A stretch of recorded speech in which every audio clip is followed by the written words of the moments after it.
괜찮아요. 마감 입박이라 제가 계산해도 돼요. 그냥 드세요. 아이고, 아가씨 이런 걸 내가 받아도 되나? 괜찮아요. 저도 컵라면 자주 먹어요. 맛있게 드세요. 새벽 5시 인천 변두리 낡은 아파트 단지 아래 24시간 편의점. 한빛 24 인천만월점의 자동 조명이 환하게 켜졌습니다. 형광등 불빛 아래 서예리는 창고 문을 열고 묵직한 물류 박스를 끌어냈습니다. 허리를 숙인 채 박스 테이프를 뜯어내는 손길이 익숙했습니다. 2년 동안 같은 동작을 몇천 번쯤 반복했을까요? 상품 하나하나를 꺼내 진열대에 맞춰 올려놓으면서 예리는 유통기한 스티커를 확인했습니다. 음료, 도시락, 샌드위치 하나하나 날짜를 보고 또 봤습니다. 실수는 용납되지 않았습니다. 특히 오늘 같은 날은요. 오늘만 버티자. 중얼거린 목소리는 작았지만 간절했습니다. 오늘은 특별한 날이었습니다. 저녁 시간에 본사 인사팀과 지역 본부장이 내려와 예린의 지역 관리직 전환 평가를 위해 매장을 점검하기로 되어 있었습니다. 2년을 버텨온 이유가 바로 이 순간이었습니다. 정규직만 되면 4대 보험이 붙고 월급이 안정되고 무엇보다 가족에게 조금이나마 숨통을 틔워줄 수 있었습니다. 택배 바코드를 찍으며 예리는 집에 있을 아버지를 떠올렸습니다. 뇌졸중 후유증으로 반신이 불편한 아버지는 휠체어에 앉아 텔레비전을 보고 계실 겁니다. 재활치료를 받고 싶어도 비용 때문에 한 달에 2~3번이 고작이었습니다. 그리고 19살 남동생 민재는 재수 학원비를 아끼려고 독학재수를 선택했습니다. 밤늦게까지 책상 앞에 앉아있을 동생의 모습이 눈에 선했습니다. 오전 7시가 되자 단골 손님들이 들어오기 시작했습니다. 매일 아침 우유와 샌드위치를 사가는 경비 아저씨가 오늘도 야근했어? 하며 걱정 섞인 농담을 던졌습니다. 새벽 배달을 끝낸 택배기사는 에너지 드링크 2개를 집어들며 젊을 때 고생은 사서도 한다더니 예린 씨는 너무 많이 사는 거 아냐? 하고 말했습니다. 예린은 피곤한 기색을 숨기고 환하게 웃었습니다. 괜찮아요. 저 원래 체력 좋아요. 거짓말이었습니다. 눈 밑 다크서클은 턱까지 내려와 있었고 어깨는 늘 뻐근했습니다. 하지만 손님들에게 그런 모습을 보이고 싶지 않았습니다. 모두에게 인사를 건네고 짧은 안부를 물었습니다. 매번 같은 멘트지만 대충 하지 않았습니다. 눈을 맞춰 웃으려 애썼습니다. 그게 예린의 방식이었습니다. 옆 미용실 원장 오미라가 들어왔습니다. 40대 초반의 오 원장은 입은 거칠어도 속이 따뜻한 동네 언니 같은 사람이었습니다. 예린 씨, 또 야간까지 했어? 얼굴이 왜 이래? 사람이 이렇게 일하면 골병 들어. 오늘 본사에서 사람 와요. 긴장해서 그래요. 아, 그거 오늘이었구나. 떨리겠다. 근데 너 진짜 붙을 거야. 너만큼 성실한 애 없어. 오 원장의 격려에 예린은 고마운 마음이 들었습니다. 하지만 동시에 불안했습니다. 정말 자신이 붙을 수 있을까요? 2년 동안 단 한 번도 지각한 적 없고 재고 관리도 꼼꼼히 했고 손님 민원도 거의 없었습니다. 하지만 그게 정규직을 보장해주진 않았습니다. 본사는 결국 숫자를 봤습니다. 매출, 효율, 비용. 오전 9시 잠시 한가해지자 예린은 알바 친구 최지수에게서 카톡을 받았습니다. 언니 오늘 본사 내려온다며? 떨리겠다 키읔키읔. 떨리지도 않아. 일단 이번 달 월세부터 해결하고 싶어 유유. 손가락으로 답장을 치면서도 예린의 가슴은 두근거렸습니다. 월세 40만 원. 공과금 10만 원. 아버지 약값 20만 원. 동생 학원비 대신 인강비용 5만 원. 식비. 교통비. 계산하면 할수록 머리가 아팠습니다. 정규직이 되면 월급이 지금보다 50만 원은 더 받을 수 있었습니다. 그 50만 원이 예린의 가족에게는 세상이었습니다. 잠깐 쉬는 시간, 예린은 뒷문으로 나가 아버지에게 전화를 걸었습니다. 예린아, 나 때문에 너 고생만 하는 거 아닌가 모르겠다. 아버지의 목소리에는 늘 자책이 섞여 있었습니다. 예린은 애써 밝은 목소리로 대답했습니다. 아빠 또 그런 소리 하면 진짜 화낼 거예요. 오늘 본사에서 사람 온다니까 긴장이나 좀 해줘요. 우리 집에서도 곧 축하 파티해야 되니까. 그래. 우리 딸이 제일 대단해. 통화를 끊고 예린은 잠시 하늘을 올려다봤습니다. 흐린 하늘이었습니다. 비가 올 것 같았습니다. 마음도 흐렸습니다. 매장으로 돌아오니 낯선 남자가 매장 안을 서성이고 있었습니다. 60대쯤으로 보이는 남자는 낡은 점퍼에 운동화를 신고 있었습니다. 모자를 푹 눌러 쓴 채 빵 코너를 지나 도시락 냉장고를 둘러봤습니다. 그러다 컵라면 진열대 앞에 멈춰 섰습니다. 가격표를 몇 번이나 들여다봤습니다. 손을 뻗었다가 다시 내렸습니다. 다시 뻗었다가 또 내렸습니다. 예린은 계산대에서 그 모습을 지켜봤습니다. 혹시 도둑일까 하는 생각과 아침도 못 먹고 돌아다니시는 건 아닐까 하는 걱정이 교차했습니다. 남자의 뒷모습에는 피곤함이 묻어났습니다. 어깨가 축 처져 있었고 걸음걸이도 느렸습니다. 손님이 잠시 끊기자 예린은 조심스럽게 다가갔습니다. 혹시 이거 찾으세요? 이 컵라면이 오늘 행사라 제일 저렴합니다. 남자는 멋쩍게 웃으며 손사래를 쳤습니다. 아, 그냥 구경만 하는 겁니다. 하지만 그의 목소리에는 배고픔을 감추려는 어색한 가벼움이 묻어났습니다. 예린은 그 목소리를 알아챘습니다. 자신도 가끔 그런 목소리를 냈으니까요. 돈이 없어서 밥을 거를 때 사람들에게 아, 저 원래 아침 안 먹어요 하고 둘러댈 때의 그 목소리였습니다. 예린은 계산대로 돌아가 컵라면 하나와 삼각김밥을 집어들었습니다. 1 더하기 1 행사 상품이었습니다. 아저씨, 이거 마감 임박 상품이라 직원 할인가로 제가 계산해도 됩니다. 그냥 드세요. 실제로는 자기 카드로 계산할 생각이었지만 상대의 자존심을 지켜주려고 일부러 말끝을 흐렸습니다. 남자는 당황해서 손을 내저었습니다. 아이고, 내가 이런 걸 받아도 되나? 나 때문에 손해보는 거 아니야? 예린은 웃으며 말했습니다. 손해보면 어때요? 아침 굶으면 속 안 좋습니다. 저도 야간 끝나고 이걸로 버텨요. 남자는 컵라면과 삼각김밥을 받으면서 예린의 가슴팍에 달린 이름표를 봤습니다. 서예린 한빛 74인 1000만월점. 그는 입술 사이로 작게 이름을 음조렸습니다. 서예린. 그리고 깊이 허리를 굽혀 감사 인사를 했습니다. 예린은 그 모습을 보며 가슴이 뭉클했습니다. 저런 정중한 인사를 받을 만한 일을 한 건 아닌데 남자의 감사는 진심이었습니다. 남자는 편의점 밖으로 나가 골목 모퉁이 공터에 앉았습니다. 컵라면에 뜨거운 물을 부어 조심스레 먹기 시작했습니다. 김이 모락모락 피어올랐습니다. 남자는 한 입 먹고 잠시 멈췄습니다. 뜨거워서가 아니었습니다. 무언가를 떠올리는 표정이었습니다. 컵라면을 먹으며 남자는 멈춰진 휴대전화 화면을 봤습니다. 알림이 떠 있었습니다. 한성그룹 이사회 1100 본사.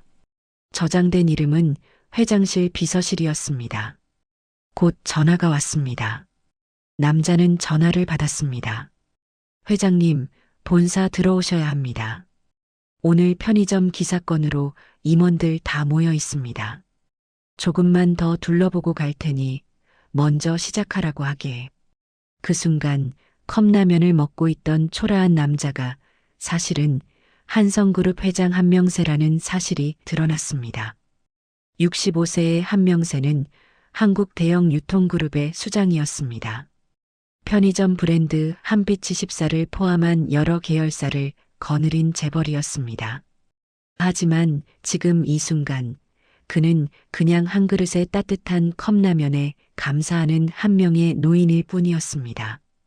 한명세는 본사로 돌아가기 전 골목 공터에 잠시 앉아 있었습니다. 손에는 예린에게 받은 삼각김밥 포장지가 들려 있었습니다. 포장지를 천천히 펼쳐보니 작은 글씨가 눈에 들어왔습니다. 한빛24 PB상품 한성그룹 계열사. 자신의 이름이 붙은 회사였습니다. 자신이 만든 브랜드였습니다. 한명세는 혼잣말로 중얼거렸습니다. 내 이름이 붙은 편의점에서 사장이 아니라 알바가 이런 따뜻함을 보여주는구나. 쓸쓸한 웃음이 나왔습니다. 언제부터였을까요? 자신이 만든 회사가 이렇게 멀게 느껴진 게 말이죠. 사무실에 앉아 보고서를 보고 숫자를 확인하고 결제 도장을 찍는 일상. 그 속에서 사람의 얼굴은 점점 흐릿해졌습니다. 현장의 목소리는 점점 작아졌습니다.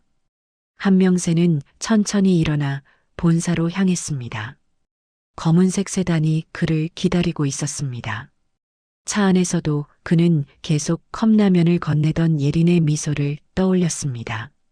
피곤한 얼굴이었지만 눈은 맑았습니다.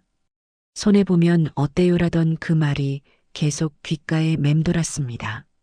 한성그룹 본사 35층 이사회실에는 이미 여러 사람이 모여 있었습니다.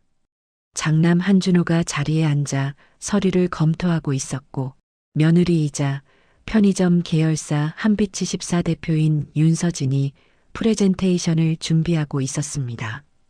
임원들은 각자 노트북을 펼쳐놓고 자료를 확인했습니다. 회의실 안은 긴장감이 감돌았습니다. 최근 언론에 기사가 터졌습니다. 편의점 가맹점주 착취, 유통기한 조작 의혹. 제목만 봐도 심각한 사안이었습니다. 주요 포털 사이트 메인에 올랐고 댓글은 수천 개가 달렸습니다. 주가도 흔들리기 시작했습니다. 기자들이 본사 로비까지 몰려와 인터뷰를 요청했습니다. 알바생들이 유통기한 지난 상품 판매를 강요받는다는 제보도 있었습니다. 윤서진은 프레젠테이션 화면을 띄우며 말했습니다. 수익률 개선을 위한 인건비 절감과 발주 효율화가 필요합니다. 현재 문제가 된 사안들은 일부 가맹점의 부주의와 알바생의 기본 교육 부족이 원인입니다. 서진의 목소리는 단호했습니다. 자료도 잘 정리되어 있었습니다. 그래프와 숫자들이 화면을 가득 채웠습니다. 매출 대비 인건비 비율, 재고의 전율, 폐기율, 모든 게 효율의 언어로 설명되었습니다. 한명세는 그 말을 듣다가 표정이 굳었습니다. 잠시 전 컵라면을 들고 웃던 예린의 얼굴이 떠올랐습니다. 과연 그게 전부일까요? 정말 알바생들의 교육 부족 때문일까요? 아니면 구조 자체에 문제가 있는 건 아닐까요? 회의가 끝나고 한명세는 비서실장 윤도훈을 불렀습니다. 윤도훈은 50대 초반의 차분한 남자였습니다. 한명세와 20년 넘게 함께한 오른팔이었습니다. 회장의 의중을 잘 읽고 말없이 일을 처리하는 능력이 있었습니다. 회장님, 문제 제기된 점포들을 조사해 봤습니다. 대부분 무리한 발주 압박이 있었다는 제보가 있습니다. 어떤 압박인가? 실적을 서로 경쟁시키고 남는 재고는 알바 책임으로 돌리는 방식입니다. 본부장들이 단톡방에서 임박상품 앞으로 빼라, 유통기한 지난 거 몰래 섞어 팔아라 같은 메시지를 보낸 정황도 있습니다. 한명세는 조용히 고개를 끄덕였습니다. 예상했던 답이었지만 확인하고 나니 마음이 무거웠습니다. 자료는 나중에 보고 먼저 사람부터 보세. 내가 직접 몇 군데 돌아볼 테니 회장 온다는 소문은 절대 내지 말게. 알겠습니다. 어느 점포부터 가시겠습니까? 인천 쪽부터. 가장 문제가 많다는 곳 말이야. 그래서 시작된 것이 바로 초라한 점퍼 차림의 현장 방문이었습니다. 인천만월점이 그 첫 번째 방문지였고 그곳에서 한명세는 예린을 만났습니다. 컵라면 한 그릇의 인연이 시작된 곳이었습니다. 이날 늦은 저녁 한명세는 집무실에 혼자 남았습니다. 책상 위에는 오래된 사진들이 놓여 있었습니다. 어린 시절 공장에서 막노동하던 사진, 기름때 묻은 작업복을 입고 웃고 있는 젊은 자신의 모습이 보였습니다. 그때는 하루 12시간씩 일했습니다. 손에는 늘 굳은 살이 박혀 있었습니다. 또 다른 사진에는 트럭을 몰며 구멍가게에 물건을 납품하던 시절의 모습이 담겨 있었습니다. 20대 후반의 한명세는 낡은 트럭을 몰고 전국을 돌아다녔습니다. 작은 가게 사장님들과 인사를 나누고 물건을 내리고 외상값을 받아오는 일을 했습니다. 그때는 모든 사람의 얼굴을 기억했습니다. 이름도 기억했습니다. 한명세는 사진을 바라보며 혼잣말을 했습니다. 그때 만난 사장님들, 기사님들 얼굴은 아직도 기억나는데 요즘 내 회사 사람들은 서로 얼굴도 모르는구나. 쓸쓸한 자책이었습니다. 회사가 커질수록 사람은 멀어졌습니다. 숫자는 늘어났지만 온기는 사라졌습니다. 언제부턴가 한명세는 보고서 속 숫자만 봤습니다. 매출, 영업이익, 점포수, 그 뒤에 있는 사람들의 땀과 눈물은 보이지 않았습니다. 한준호와 윤서진은 다른 방에서 따로 대화를 나누고 있었습니다. 서진은 약간 짜증 섞인 목소리로 말했습니다. 아버님, 또 감성에 젖으셔서 현장 타령 시작하셨네요. 이러다 우리 구조조정안 다 막히겠어요. 한준호는 침착하게 답했습니다. 그래도 아버지 스타일은 알잖아. 현장 몇 군데 둘러보시면 결국 숫자 보고 결론 내리실 거야. 걱정하지 마. 서진은 고개를 끄덕였지만 표정은 여전히 불안해 보였습니다. 구조조정안은 서진이 1년 넘게 준비한 프로젝트였습니다. 인건비 10% 절감, 가맹점 발주단가 인상, 물류센터 통폐합. 이 안건이 통과되면 분기 영업이익이 30%는 늘어날 것으로 예상됐습니다. 서진에게는 자신의 경영 능력을 증명할 기회였습니다. 하지만 한명세의 태도가 흔들리기 시작했습니다. 현장을 보고 돌아온 뒤 회장의 눈빛이 달라졌습니다. 예전에는 효율과 수익을 먼저 물었는데 요즘은 현장 사람들 의견은 들어봤나? 같은 질문을 자주 했습니다. 한준호는 서류를 덮으며 말했습니다. 아버지가 뭘 보고 오셨는지는 모르겠지만 결국 이사회에서는 숫자가 말할 거야. 감정만으로는 회사를 못 굴려. 그 말은 나중에 한명세가 실제로 숫자보다 사람을 선택하게 되는 순간과 대비되는 복선이었습니다. 한준호 자신도 그때는 몰랐습니다. 자신이 아버지의 선택에 동의하게 될 거라는 걸 말이죠. 밤이 깊어갔습니다. 한명세는 여전히 집무실에 앉아 창밖을 바라봤습니다.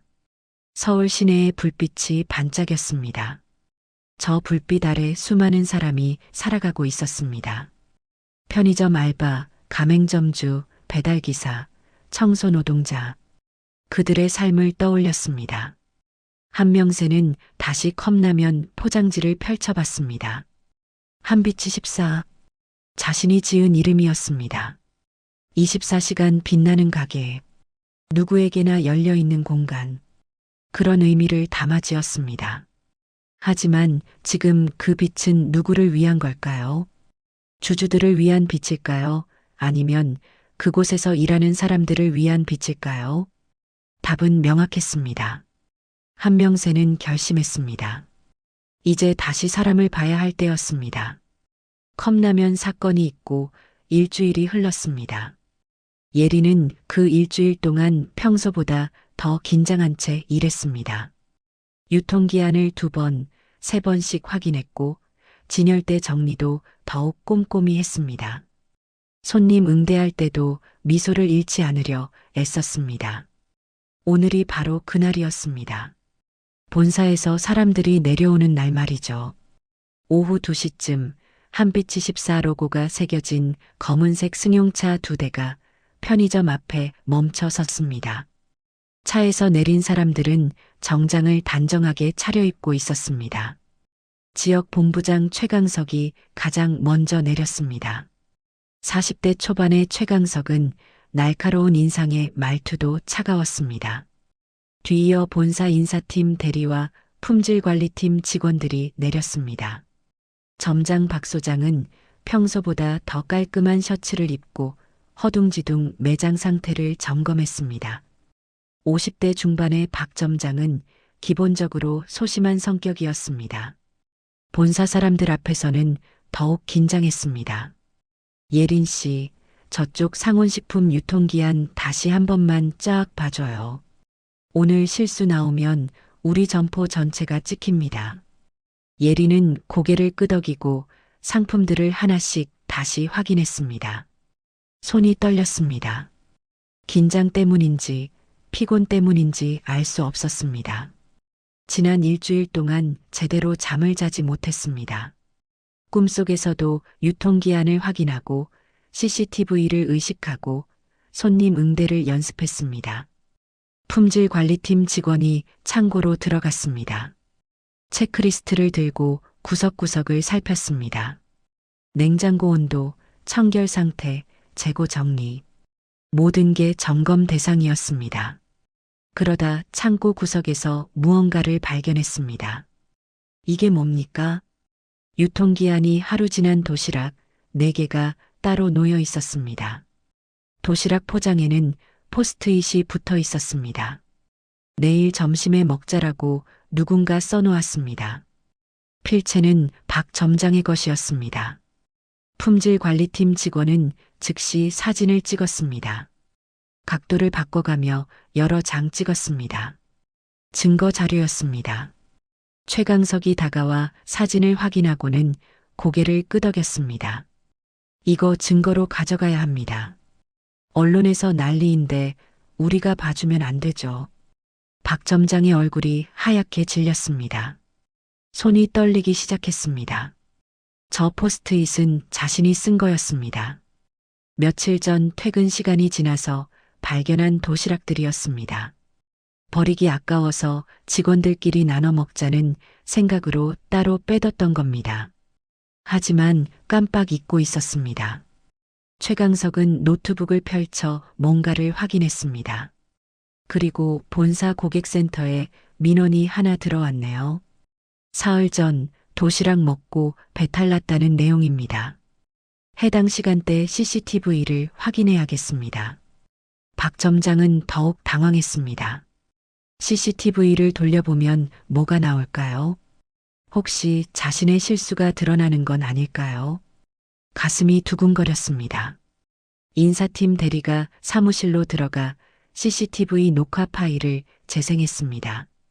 해당 날짜, 해당 시간. 화면에는 계산대에 예린 혼자 서 있는 모습이 보였습니다.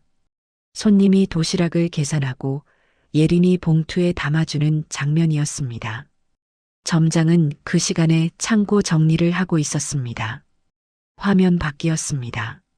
최강석은 박 점장을 쳐다봤습니다. 날카로운 시선이었습니다. 어차피 본사에서 누군가 책임져야 하는 상황입니다. 점포장님이 책임지실 겁니까? 아니면? 말끝을 흐렸지만 의미는 명확했습니다. 누군가는 희생양이 되어야 한다는 뜻이었습니다. 박 점장은 최강석의 눈치를 봤습니다. 그리고 예린을 봤습니다. 예린은 아무것도 모른 채 매장에서 손님을 응대하고 있었습니다. 박 점장은 입술을 깨물었습니다. 선택의 순간이었습니다. 진실을 말하면 자신이 잘렸습니다. 집에는 고등학생 딸이 둘 있었습니다. 학원비, 교복가, 대학 등록금 모두 자신의 월급에서 나왔습니다. 이 나이에 직장을 잃으면 다시 일자리를 구하기 어려웠습니다. 결국 박 점장은 입을 열었습니다. 그 유통기한 체크는 주로 예린 씨가 맡아요.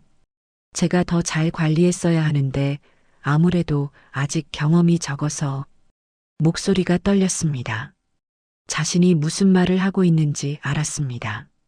하지만 멈출 수 없었습니다. 살아남기 위해서는 누군가를 밀어내야 했습니다. 인사팀은 예린을 별도로 불렀습니다. 회의실이 따로 없어서 편의점 안구석에 작은 책상을 놓고 면담을 진행했습니다.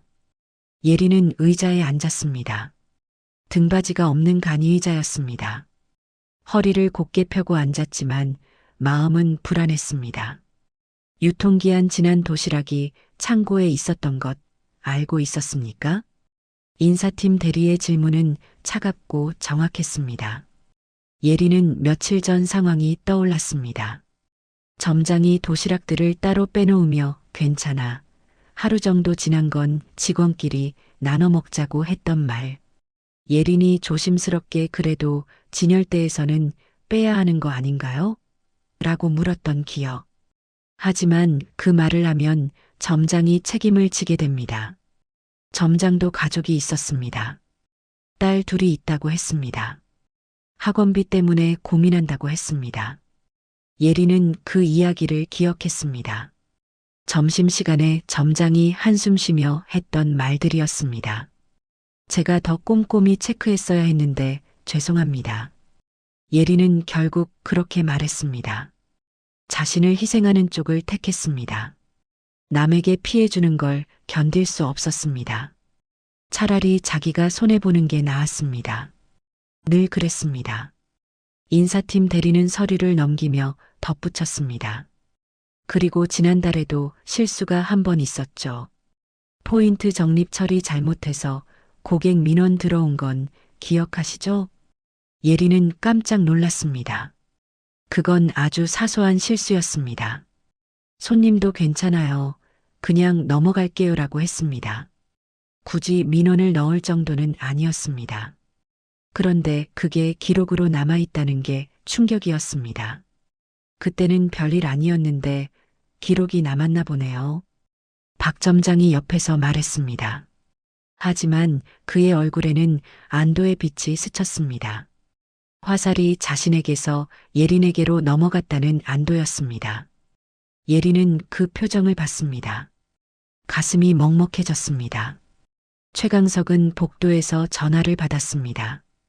본사 상무와 통화하는 것 같았습니다. 네, 본부장님. 여기서 한 건 마무리해 두겠습니다. 여론 잡으려면 누군가를 정확히 짚고 넘어가야죠. 알바 한 명 정도면 충분할 겁니다. 냉정한 목소리였습니다. 사람이 아니라 숫자를 다루는 말투였습니다. 예린은 복도에서 그 목소리를 들었습니다. 알바 한 명. 자신을 지칭하는 말이었습니다. 2년 동안 밤샘 근무를 하고 손님들에게 웃으며 인사하고 재고를 정리하고 청소를 하던 시간들. 그 모든 게 알바 한 명이라는 단어로 축약되었습니다. 본사 인사팀과 품질팀, 본부장이 모두 모인 자리에서 최종 결론이 내려졌습니다. 인사팀 대리가 공식적으로 통보했습니다. 고객 건강에 피해가 발생한 사안입니다. 회사 이미지도 중요한 때라 엄중히 처리할 수밖에 없습니다. 최강석이 덧붙였습니다. 예린 씨, 회사가 자선단체는 아니죠. 기본 규정을 지키지 않는 사람을 정규직으로 전환할 수는 없습니다. 차갑고 단호한 말이었습니다.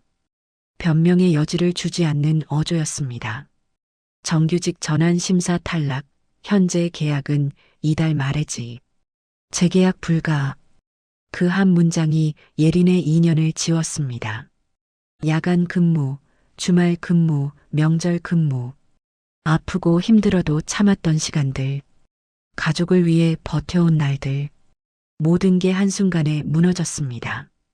예린은 잠시 귀가 멍해졌습니다. 상사의 목소리가 멀리서 들리는 것 같았습니다. 현실감이 없었습니다. 이게 꿈인가 싶었습니다. 하지만 꿈이 아니었습니다. 손에 쥔 해고 통지서가 그걸 증명했습니다. 엘리베이터 앞에서 박 점장이 다가왔습니다. 미안한 표정을 지었지만 진심인지 알 수 없었습니다. 예린아, 나도 어쩔 수 없었어요. 너 아니면 내가 책임져야 하는 상황이었단 말이야. 우리 서로 힘든 거잖아요. 그치? 변명이었습니다. 자기 합리화였습니다. 예린은 억지로 웃었습니다. 괜찮아요, 점장님. 그동안 많이 챙겨주셔서 감사했어요. 하지만 가방 끈을 쥔 손등은 하얗게 질려 있었습니다. 너무 세게 쥐어서 손가락 마디가 아팠습니다. 하지만 표정만은 웃고 있었습니다. 예린은 늘 그랬습니다. 아파도 웃었습니다. 힘들어도 괜찮다고 했습니다. 집으로 가는 버스 안에서 예린은 창밖을 멍하니 바라봤습니다. 거리에는 사람들이 바쁘게 오갔습니다. 모두 자기 삶을 살고 있었습니다. 버스가 정류장을 지날 때마다 대형 현수막이 보였습니다. 한성그룹 채용 광고 함께 성장할 인재를 찾습니다. 아이러니했습니다. 함께 성장할 인재. 예린은 그 인재가 될 수 없었습니다. 나도 누군가한테 필요한 사람이 될 수 있을까? 작은 목소리로 중얼거렸습니다. 옆자리 승객은 듣지 못했습니다. 예린만의 독백이었습니다. 집에 도착했을 때는 이미 저녁 7시가 넘어 있었습니다. 현관문 앞에서 예린은 잠시 멈춰 섰습니다. 가방 속에는 해고 통지서가 들어 있었습니다. 손으로 만져지는 종이의 감촉이 낯설고 차가웠습니다. 문을 열면 가족들이 있었습니다. 동생과 아버지가 기다리고 있었습니다. 어떤 얼굴로 들어가야 할까요? 예린은 깊게 숨을 들이쉬었습니다. 그리고 억지로 입꼬리를 올렸습니다. 거울은 없었지만 웃는 표정을 만들려 애썼습니다. 얼굴 근육이 뻣뻣했습니다. 하지만 연습했던 웃음이었습니다. 2년 동안 손님들 앞에서 지어온 웃음이었습니다. 문을 열자 남동생 민재가 소파에서 벌떡 일어났습니다. 19살 민재는 기대에 찬 얼굴로 누나를 봤습니다. 눈이 반짝였습니다. 누나, 오늘 면접 잘 봤어? 정규직 되는 거야? 예린은 가방을 내려놓으며 웃었습니다. 진짜 웃음은 아니었습니다. 하지만 동생이 알아차리지 못하게 최선을 다했습니다. 아직 몰라. 그냥 조금 더 기다려보래. 에이, 누나 진짜 될 것 같은데. 누나 되게 열심히 일했잖아. 민재의 말에 예린은 고개를 끄덕였습니다. 더 이상 말을 이어갈 수 없었습니다. 목이 메었습니다. 진실을 말하면 동생이 불안해할 게 뻔했습니다. 재수 공부도 제대로 못할 겁니다. 걱정하느라 밤잠을 설칠 겁니다. 그래서 거짓말을 선택했습니다. 방 안에서는 아버지가 휠체어에 앉아 텔레비전을 보고 있었습니다. 58세의 서인우는 뇌졸중 이후 몸 한쪽이 자유롭지 못했습니다. 왼팔에는 새로운 멍이 들어 있었습니다. 파랗게 멍든 자국이 선명했습니다. 예린은 다급히 다가갔습니다.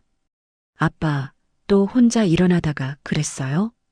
아버지는 미안한 표정을 지었습니다. 늘 그런 표정이었습니다. 자책하는 얼굴이었습니다. 내가 돈 벌어오는 동안 아버지가 좀 어떻게든 해보려다가 내가 없으면 아무것도 못하는 사람 같아서 목소리가 떨렸습니다. 아버지는 자신 때문에 딸이 고생한다고 생각했습니다. 예전에는 공장 관리직이었습니다. 가족을 책임지는 가장이었습니다. 하지만 지금은 달랐습니다. 휠체어에 앉아 누군가의 도움을 받아야 하는 처지였습니다. 그 현실이 아버지를 짓눌렀습니다. 예린은 아버지의 손을 잡았습니다. 거칠고 굳은 살 박힌 손이었습니다. 예전에 일하던 흔적이 남아 있었습니다. 아빠는 걱정만 안 해도 저한테 큰 도움이에요. 나가서 떡볶이라도 사와서 우리 파티나 해요. 억지로 밝게 말했습니다. 하지만 속으로는 눈물이 차올랐습니다. 떡볶이를 살 돈도 아까웠습니다. 하지만 가족 앞에서 무너질 수 없었습니다. 예리는 늘 그랬습니다. 집에서만큼은 강한 척했습니다. 웃는 척했습니다. 그래, 우리 딸이 제일 대단해. 나도 빨리 나와서 일 좀 해야 하는데. 아버지의 말에 예리는 고개를 저었습니다. 아빠는 그냥 건강하게만 계세요. 그게 최고예요. 동생 민재가 부엌에서 라면을 끓이기 시작했습니다. 냄비에서 김이 모락모락 피어올랐습니다. 저녁은 라면이었습니다. 계란 2개를 넣고 파를 썰어 넣었습니다. 예리는 식탁에 앉아 그 모습을 바라봤습니다. 언제부터 이렇게 됐을까요? 저녁 한 끼가 이렇게 간단해진 게 말이죠. 식사를 하는 동안 예리는 거의 먹지 못했습니다. 목으로 넘어가지 않았습니다. 동생과 아버지는 예린이 피곤해서 그런 줄 알았습니다. 실제로 피곤한 것도 맞았습니다. 하지만 그보다는 마음이 무거웠습니다. 해고 통지서가 가방 속에서 예린을 짓눌렀습니다. 누나, 괜찮아? 많이 피곤해 보인다. 응, 좀 피곤해. 먼저 들어가서 쉴게. 예린은 방으로 들어갔습니다. 작은 방이었습니다. 침대와 책상이 전부였습니다. 창문 밖으로는 다른 집 불빛이 보였습니다. 사람들은 각자의 삶을 살았습니다. 누군가는 웃고, 누군가는 울고, 누군가는 밥을 먹고 있었습니다. 예리는 책상 앞에 앉아 휴대폰을 꺼냈습니다. 구직 사이트를 열었습니다. 화면에는 수많은 공고가 떠 있었습니다. 편의점 알바 경력 무관, 시급 최저임금, 콜센터 상담원 야간 근무, 스트레스 강함, 주유소 직원 24시간 교대 근무, 배달 대행 오토바이 소지자 우대. 하나하나 클릭했습니다.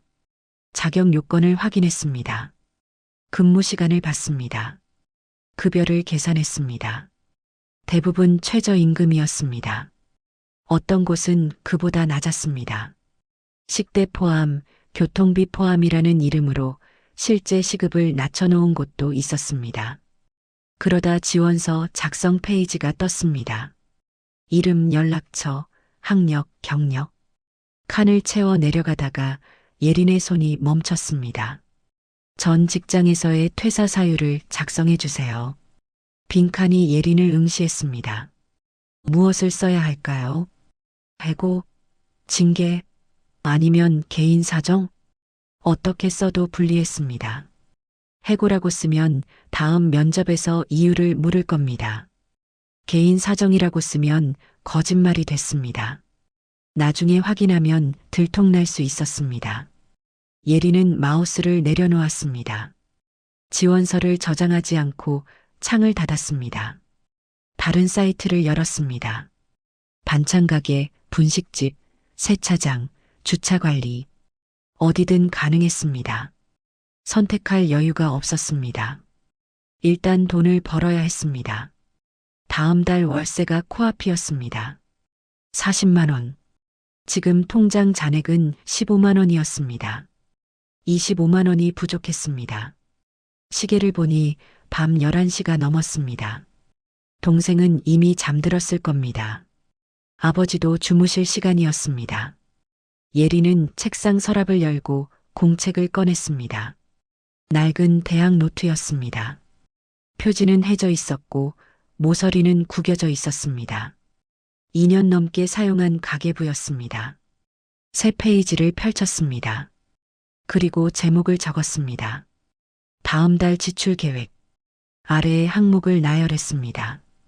월세 40만 원. 공과금 10만 원. 아버지 재활치료비 20만 원. 아버지 약값 5만 원. 동생 인강비용 5만 원. 식비 30만 원. 교통비 5만 원. 합계를 계산했습니다. 110만 원. 편의점 정규직이 됐으면 감당할 수 있는 금액이었습니다. 하지만 지금은 달랐습니다. 일자리가 없었습니다. 수입이 끊겼습니다. 예리는 펜을 들고 항목을 하나씩 줄여봤습니다. 식비를 20만 원으로 줄이면 라면과 계란으로 버티면 가능할까요? 교통비를 3만 원으로 줄이면 걸어 다닐 수 있는 거리는 걸어가면 될까요? 하지만 아버지 치료비는 줄일 수 없었습니다. 월세도 줄일 수 없었습니다. 마지막 줄에 예리는 작은 글씨로 적었습니다. 나 자신에게 쓰는 돈 0원. 그 문장을 보고 예리는 멍하니 앉아 있었습니다. 언제부턴가 자신을 위한 돈은 없었습니다. 화장품도 제일 싼 걸 샀습니다. 옷도 몇 년째 같은 걸 입었습니다. 미용실도 1년에 한 번 갔습니다. 친구들과 커피 한 잔 마시는 것도 사치였습니다. 하지만 그게 당연하다고 생각했습니다. 가족이 우선이었습니다. 자신은 나중이었습니다. 늘 그렇게 살았습니다. 그런데 오늘 해고 통지서를 받고 나니 문득 생각이 들었습니다. 내가 이렇게 희생해도 결국 아무도 알아주지 않는구나. 회사는 나를 알바 한 명으로만 봤습니다. 2년의 시간은 아무 의미가 없었습니다. 예리는 공책을 덮었습니다. 책상 위에 놓인 거울을 봤습니다. 거울 속 얼굴은 낯설었습니다. 눈 밑 다크서클이 짙었습니다. 뺨은 야위었습니다. 머리카락은 윤기가 없었습니다. 26세의 얼굴이 30대처럼 보였습니다. 이게 나야? 작게 중얼거렸습니다. 목소리도 낯설었습니다. 언제부터 이렇게 됐을까요? 고등학교를 졸업하고 바로 일을 시작했습니다. 대학은 포기했습니다. 등록금이 없었습니다. 아버지가 쓰러지고 가족을 책임져야 했습니다. 선택의 여지가 없었습니다. 친구들은 대학에 갔습니다. SNS에 캠퍼스 사진을 올렸습니다. 축제, MT, 동아리 활동, 즐거운 사진들이었습니다. 예리는 그 사진들을 보며 좋아요를 눌렀습니다. 부럽지 않다고 스스로에게 말했습니다. 하지만 거짓말이었습니다. 부러웠습니다. 자신도 그런 시간을 보내고 싶었습니다. 하지만 지금은 그런 생각조차 사치였습니다. 당장 내일부터 일자리를 찾아야 했습니다. 월세를 내야 했습니다. 가족을 먹여 살려야 했습니다. 예리는 다시 휴대폰을 들었습니다. 새벽까지 구직 사이트를 뒤졌습니다. 지원서를 작성했습니다. 이력서를 수정했습니다. 창밖으로 동이 트기 시작했습니다. 새벽 5시였습니다. 예리는 거의 잠을 자지 못했습니다. 하지만 일어나야 했습니다. 오늘도 버텨야 했습니다. 내일도 버텨야 했습니다. 언제까지 버텨야 할까요? 예리는 알 수 없었습니다. 다만 포기할 수는 없었습니다. 가족이 있었으니까요. 며칠이 흘렀습니다. 예리는 해고 이후 동네 반찬가게에서 일자리를 구했습니다. 시급은 최저임금이었습니다. 하루 8시간 일하면 7만 원 정도 받을 수 있었습니다. 포장 담당이었습니다. 김치, 나물, 조림을 플라스틱 용기에 담아 뚜껑을 닫고 스티커를 붙이는 일이었습니다. 단순했지만 손이 빨라야 했습니다. 사장 송분식은 60대 초반의 할머니였습니다. 입버릇은 내 때는 더 힘들었다였습니다. 요즘 젊은 애들은 힘들다고 금방 그만둬. 너는 그래도 손이 빠르고 말이 예쁘네. 칭찬인지 핀잔인지 모를 말투였습니다. 하지만 가끔 남은 반찬을 챙겨주고 비 오는 날 우산을 건네주기도 했습니다. 츤데레 스타일이었습니다. 예리는 그런 송분식을 싫어하지 않았습니다. 적어도 거짓말은 하지 않는 사람이었으니까요. 낮에는 반찬가게에서 일하고 밤에는 대리운전 콜센터 야간 상담을 시작했습니다. 밤 10시부터 새벽 5시까지 전화를 받았습니다. 술 취한 사람들의 목소리를 듣고 주소를 확인하고 기사를 배정했습니다. 감정 노동이었습니다. 화내는 손님도 많았고 반말하는 손님도 많았습니다. 하지만 참아야 했습니다. 돈을 벌어야 했으니까요. 하루에 서너 시간만 잤습니다. 몸은 한계에 다다르고 있었습니다. 어깨는 늘 뻐근했고 두통이 자주 찾아왔습니다. 하지만 멈출 수 없었습니다. 월세 날짜가 다가오고 있었습니다. 같은 시간 한성그룹 본사에서는 다른 일이 벌어지고 있었습니다. 비서실장 윤도훈이 회장실 문을 두드렸습니다. 손에는 파일 하나가 들려 있었습니다. 회장님, 지난주에 다녀오신 인천 만월점 건입니다.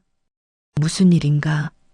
그곳에서 한 명의 직원이 유통기한 문제로 해고됐습니다. 이름은 서예린입니다. 한명세는 즉시 고개를 들었습니다. 서예린. 그 이름을 기억했습니다. 컵라면을 건네주던 젊은 알바생.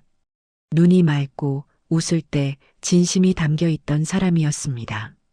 그 직원 혹시 내게 컵라면을 건네주던 아이인가? 맞습니다.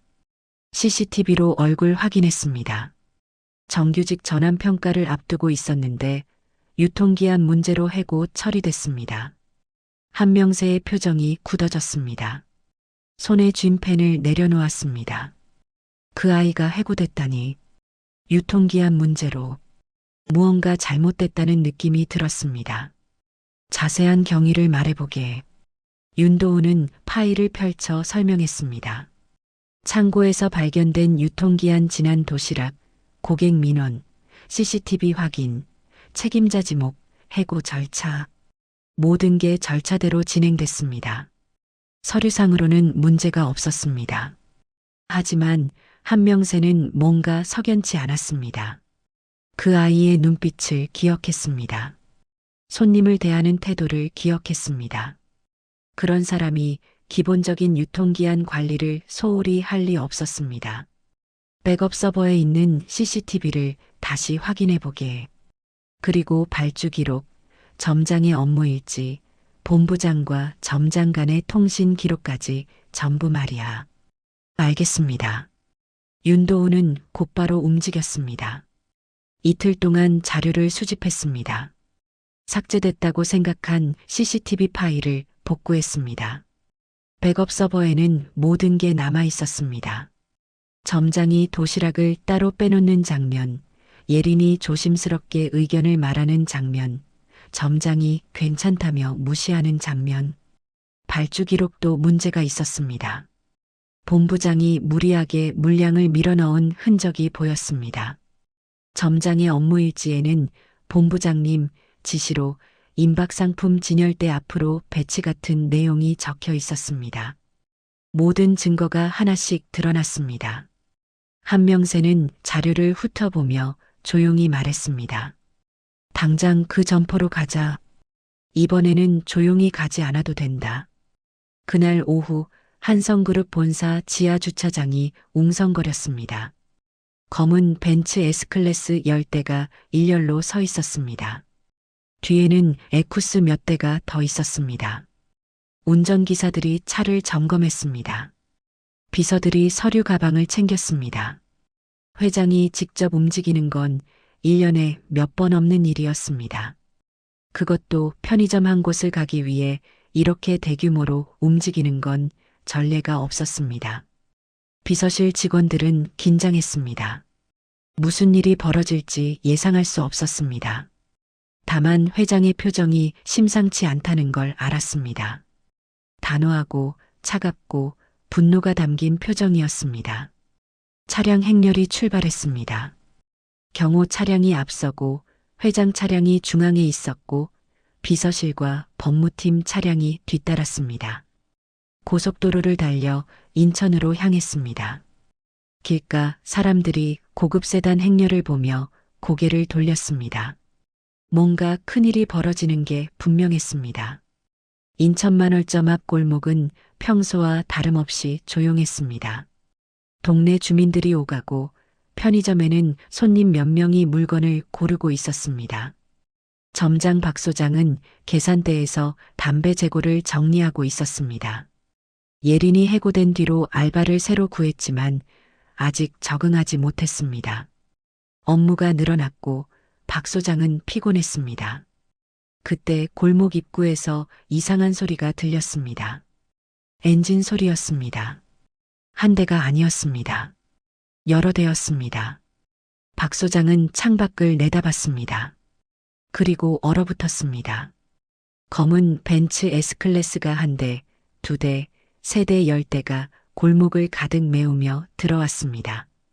좁은 골목에 고급 세단들이 줄지어 섰습니다. 동네 주민들이 창밖으로 고개를 내밀었습니다. 야, 여기 연예인 온대? 아니면 드라마 촬영인가? 재벌 결혼식이라도 있나? 사람들은 휴대폰을 꺼내 사진을 찍기 시작했습니다. 이런 광경은 처음이었습니다. 변두리 골목에 이런 차들이 들어오는 건 상상도 못할 일이었습니다. 운전기사들이 차에서 내렸습니다. 검은 정장을 입은 비서들이 일렬로 섰습니다. 마지막으로 가장 앞차에서 정장을 단정하게 차려입은 노신사가 내렸습니다. 65세의 한명세였습니다. 며칠 전 낡은 점퍼를 입고 컵라면을 받아먹던 그 남자였습니다. 하지만 지금은 달랐습니다. 한국 굴지의 재벌 그룹 회장의 위엄이 느껴졌습니다. 박 소장은 그 얼굴을 보고 기겁했습니다. 텔레비전에서 봤던 얼굴이었습니다. 신문에서 봤던 얼굴이었습니다. 한성그룹 회장, 자신이 일하는 회사의 최고 책임자였습니다. 회 회장님? 여긴 어쩐 일로? 목소리가 떨렸습니다. 손이 떨렸습니다. 무릎이 떨렸습니다. 며칠 전 일이 머릿속을 스쳤습니다. 예린을 해고시켰던 일, 도시락 포스트잇, 자신의 거짓말, 모든 게 떠올랐습니다. 지역 본부장 최강석도 급히 달려왔습니다. 본사에서 연락을 받고 황급히 온 것이었습니다. 하지만 이미 늦었습니다. 회장은 매장 안으로 들어섰습니다. 말없이 매장을 둘러봤습니다. 진열대를 봤습니다. 계산대를 봤습니다. 창고 문을 봤습니다. 며칠 전 예린이 서 있던 자리를 기억했습니다. 회장은 차분하게 말했습니다. 며칠 전 여기서 해고된 직원이 있다고 들었네. 서예린 씨, 그 사유를 들려보게. 박 소장은 식은땀을 흘리며 준비해둔 답변을 읊었습니다. 며칠 동안 연습했던 말이었습니다. 유통기한 관리 소홀, 고객 피해 발생, 기본 교육 부족, 모두 서류에 적힌 대로였습니다. 예, 그게 유통기한 관리 소홀로 고객 피해가 발생해서 회장은 비서실장에게 눈짓을 했습니다. 윤도우는 노트북을 꺼내 화면을 띄웠습니다. CCTV 영상이 재생되기 시작했습니다. 백업 서버에서 복구한 영상이었습니다. 박 소장이 도시락 박스를 창고에서 따로 빼놓는 모습이 선명하게 보였습니다. 예린이 조심스럽게 다가와 날짜 지난 것 같은데요 라고 말하는 장면도 나왔습니다. 그리고 박 소장이 손을 휘저으며 그냥 놔둬. 내일 우리가 먹을 거야 라고 대답하는 음성이 매장 안에 울려 퍼졌습니다. 박 소장의 얼굴이 하얗게 질렸습니다. 입술이 파르르 떨렸습니다. 변명할 말이 없었습니다. 증거가 너무 명확했습니다. 그때는 말이 끊겼습니다. 무슨 말을 해도 소용없었습니다. 진실은 이미 드러났습니다. 회장은 조용하지만 단호한 목소리로 말했습니다. 실수는 누구나 할 수 있네. 하지만 그 실수를 남에게 떠넘기는 건 내가 가장 싫어하는 일이라네. 최강석은 상황을 파악하고 급히 발을 빼려 했습니다. 저는 보고받은 대로만 처리했습니다. 점포장님이 그렇게 말씀하셔서. 하지만 윤도우는 또 다른 화면을 띄웠습니다. 최강석과 박 소장, 그리고 다른 점장들이 참여한 단톡방 내용이었습니다. 임박 상품 앞으로 빼세요. 유통기한 걸리면 알바 탓으로 돌리면 됩니다. 실적 안 나오면 점장부터 교체합니다. 메시지들이 하나씩 화면에 떴습니다. 최강석의 이름이 곳곳에 보였습니다. 최강석의 얼굴도 창백해졌습니다. 그는 무릎이 꺾이는 걸 느꼈습니다. 회장은 두 사람을 번갈아 보며 말했습니다. 여기서 해고됐어야 할 사람이 누군지 이제는 알겠군. 그 자리에서 결정이 내려졌습니다. 박 소장은 즉시 정직 처분, 최강석은 본사징계위원회 회부, 법무팀이 추가 조사를 진행할 예정이었습니다. 다른 점포들도 같은 방식으로 운영됐을 가능성이 높았습니다. 회장은 덧붙였습니다. 하지만 이미 떠나버린 그 아이는 누가 책임질 건가? 무거운 침묵이 흘렸습니다. 아무도 대답하지 못했습니다. 예리는 이미 떠났습니다. 억울함을 안고 상처를 안고 가족을 걱정하며 떠났습니다. 회장은 비서실장에게 조용히 지시했습니다. 서예린 씨를 찾아주게. 당장. 비서실은 즉시 움직였습니다. 서예린의 주민등록 주소, 통장 내역, 사대보험 이력을 추적했습니다.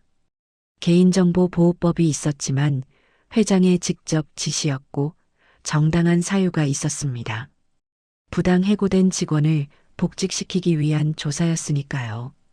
이틀 만에 예린의 현재 주소와 생활 패턴이 파악됐습니다. 윤도우는 보고서를 들고 회장실로 들어갔습니다. 한명세는 창밖을 바라보다가 고개를 돌렸습니다. 찾았나? 예, 현재 옥탑방에 거주하고 있습니다. 아버지와 남동생과 함께 살고 있고 낮에는 동네 반찬가게에서 포장 알바를, 밤에는 대리운전 콜센터 야간 상담을 하고 있습니다. 하루에 2곳을 다닌다고? 네, 수면 시간이 서너 시간 정도로 추정됩니다. 한명세는 미간을 찌푸렸습니다. 젊은 나이에 몸을 혹사하고 있었습니다. 그것도 자신의 회사에서 부당하게 해고당한 뒤에 말이죠. 가슴이 답답했습니다. 내가 직접 가보겠네. 회장님이 직접 가시는 건 내 책임이야. 내가 만든 회사에서 일어난 일이니까. 윤도우는 더 이상 말리지 않았습니다. 회장의 결심을 알았습니다. 20년 넘게 함께 일하며 배운 게 있었습니다. 한명세는 한번 마음먹으면 끝까지 밀고 나가는 사람이었습니다. 며칠 후 비 오는 저녁이었습니다. 예리는 반찬가게 일을 마치고 퇴근하는 길이었습니다. 우산이 없었습니다. 아침에 날씨를 확인하지 못했습니다. 대리운전 콜센터 야간 근무를 마치고 새벽에 집에 들어와 2시간 자고 바로 반찬가게로 출근했으니까요. 정신이 없었습니다. 비를 맞으며 걸었습니다.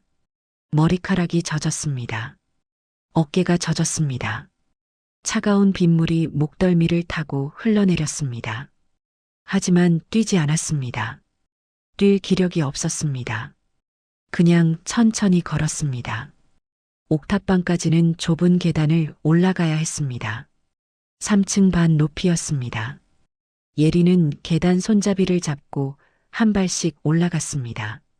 다리가 무거웠습니다. 온몸이 무거웠습니다. 마음도 무거웠습니다. 계단 중간쯤 올라왔을 때 위층 난간에 사람들이 서 있는 게 보였습니다. 양복 입은 남자 둘이었습니다. 어두워서 얼굴은 잘 보이지 않았습니다.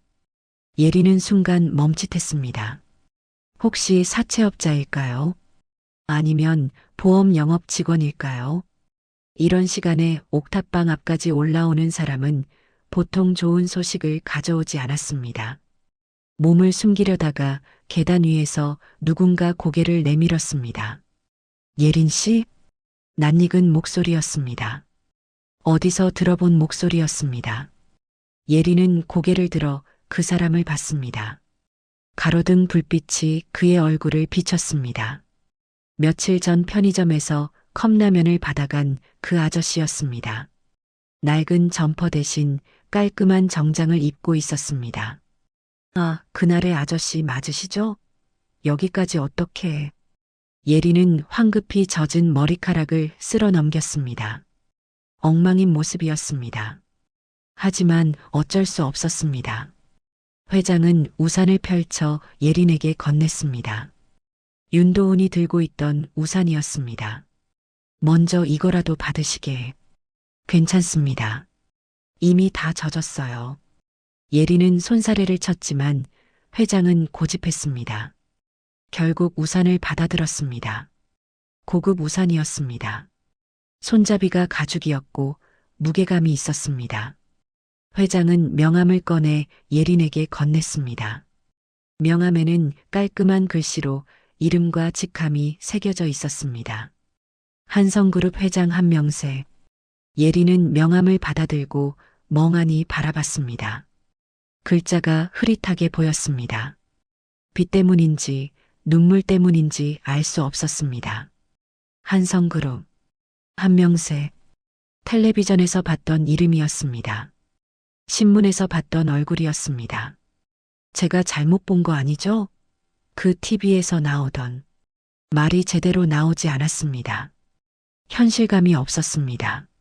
며칠 전 컵라면을 건넨 그 초라한 아저씨가 재벌 그룹 회장이었다니 믿을 수 없었습니다.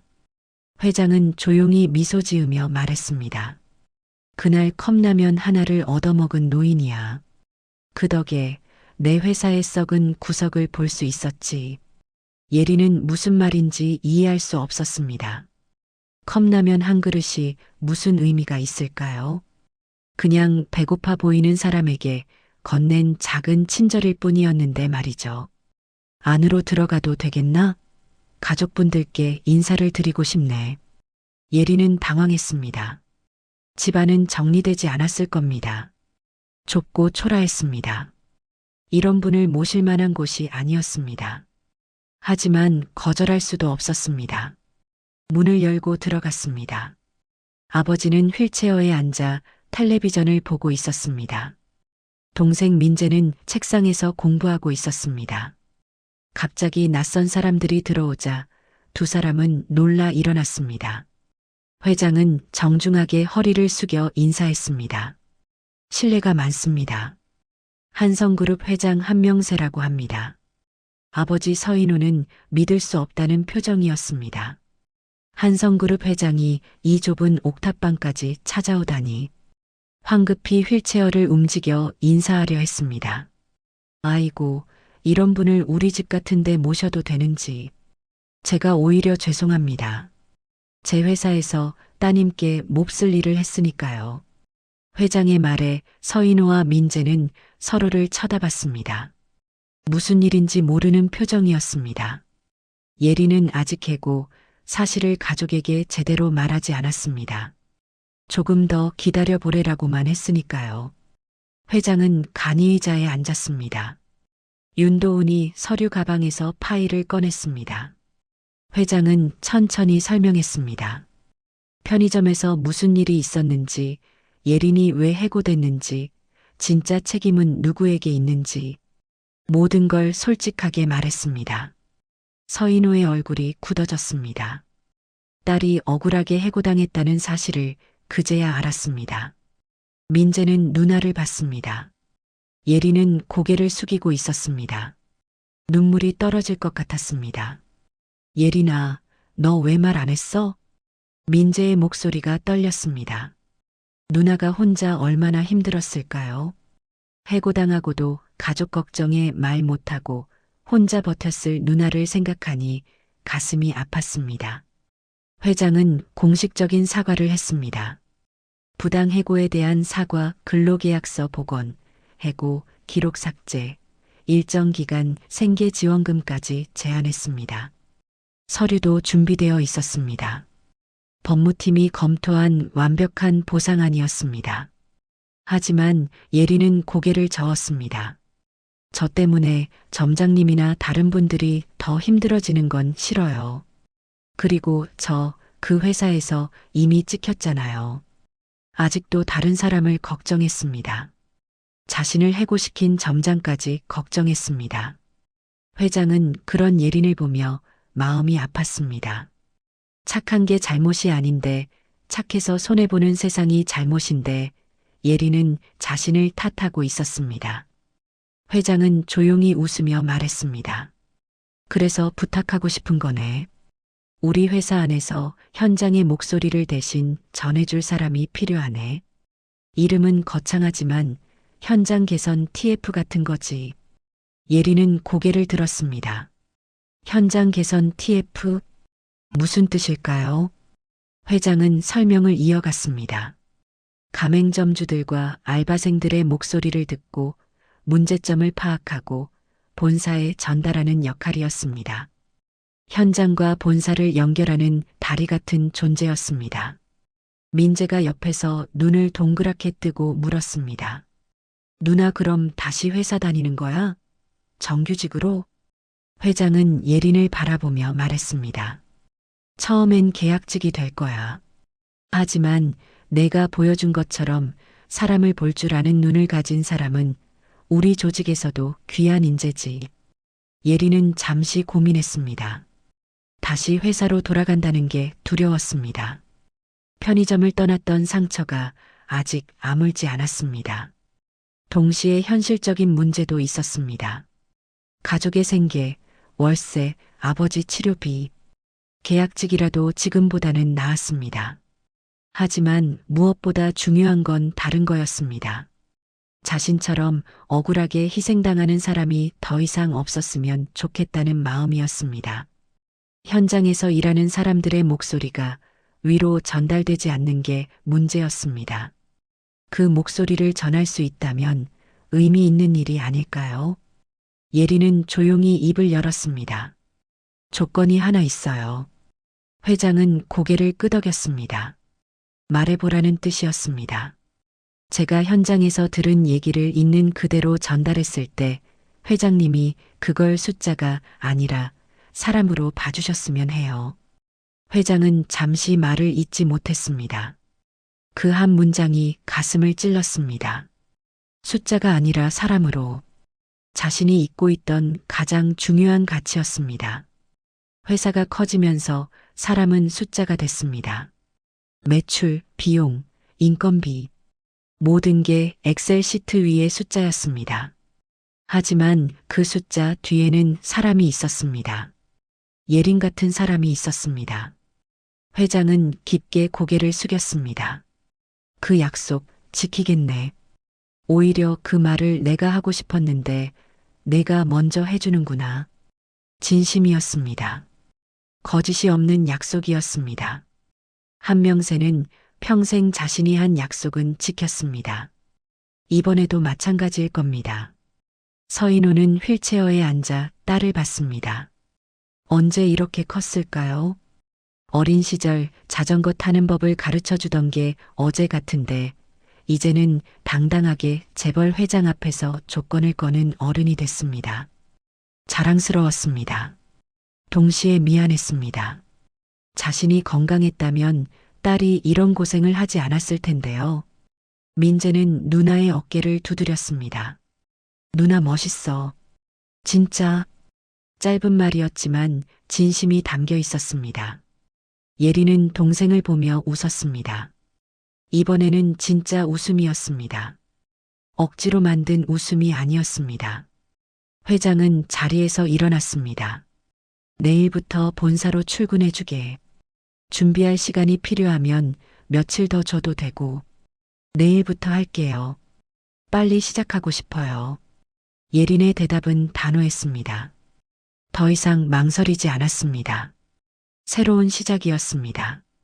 며칠 후 예린은 한성그룹 본사 35층으로 출근했습니다.